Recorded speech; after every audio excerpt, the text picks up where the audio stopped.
Hello students, welcome to Mama's Class 10 Samachi Syllabus Chapter 3 Algebra Square Root பார்ப்போம். Square Root of Polynomials. Square Root அப்படினாலே என்ன expression number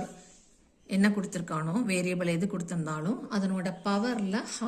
half of the power is our square root. So கொடுத்திருக்கிறத முதல்ல factorization form product formல எழுதினதுக்கு அப்புறமா தான் half of the power எடுக்கணும். x square plus y square ஓட square root என்னன்னா x squareல பாதி x y squareல பாதி y ன்னு எடுக்க கூடாது ஏன்னா in between plus symbol இருக்கு plus symbol இருந்துச்சுன்னா அத முதல்ல product factorization formல மாத்திட்டு அதுக்கு அப்புறமா தான் half of the power நம்ம வெளிய எடுக்கணும் that is called square root. So example 3.19 find the square root of ன ஒரு expression கொடுத்திருக்காங்க இது எல்லாமே product formல தான் இருக்கு 256 into this into எல்லாமே into formல இருக்கு so இதுக்கு square root கண்டுபிடிக்க போறோம் so square root symbol போட்டுக்கலாம் இந்த 256 prime factorization போட்டு 2 பவர்லயும் எழுதலாம் 4 பவர்லயும் எழுதலாம் 16 பவர்லயும் எழுதலாம் எப்படி வேணா எழுதிக்கலாம் பட் பவர் ஈவனா இருக்கணும் ஈவனா இருந்தா மட்டும் தான் half of the power எடுக்க முடியும் 8 ல பாதி 10 ல பாதி இப்படி தான் எடுக்க முடியும்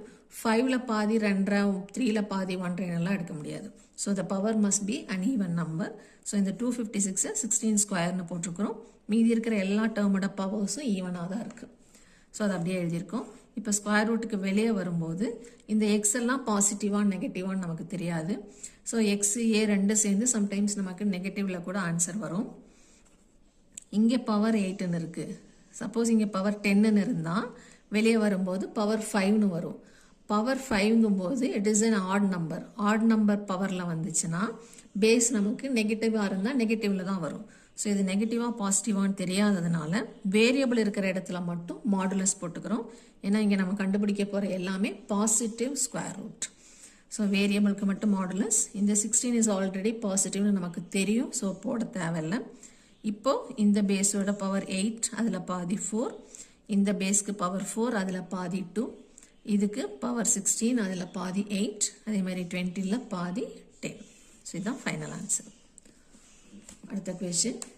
நியூமரேட்டர் டினாமினேட்டர் ரெண்டுலயும் ஏதாவது கேன்சலேஷன் இருந்தா முதல்லயே பண்ணிக்கலாம் இல்ல ஃபைனலா ஆன்சர் கண்டுபிடிச்சதுக்கு அப்புறமா கூட பண்ணிக்கலாம் இப்போ ஸ்கொயர் ரூட் போட்டுருக்கோம் 144 12 ஸ்கொயர் எழுதி இருக்கோம் 81 9 ஸ்கொயர் எழுதி இருக்கோம் இல்ல பிரைம்ஸ்ல கூட எழுதிக்கலாம் and வேரியபிள்ஸ் எல்லாமே ஈவன் பவர்ல இருக்கு சோ இந்த நம்பரை மட்டும் மாடுலஸ்க்கு வெளியே எழுதிக்கிறோம் ஸ்கொயர்ல பாதி 1 இந்த ஸ்கொயர்ல பாதி 1 so 12 power 1 by 9 power 1 அப்புறம் கேன்சல் பண்ணிக்கலாம் 4 by 3 இல்ல இங்கேயே கூட கேன்சல் பண்ணிக்கலாம் இப்போ மாடுலஸ் போட்டோம்னா a power 8 க்கு 8 ஓட பாதி 4 12 ல பாதி 6 half of 16 is 8 half of 12 is 6 half of 4 is 2 half of 14 is 7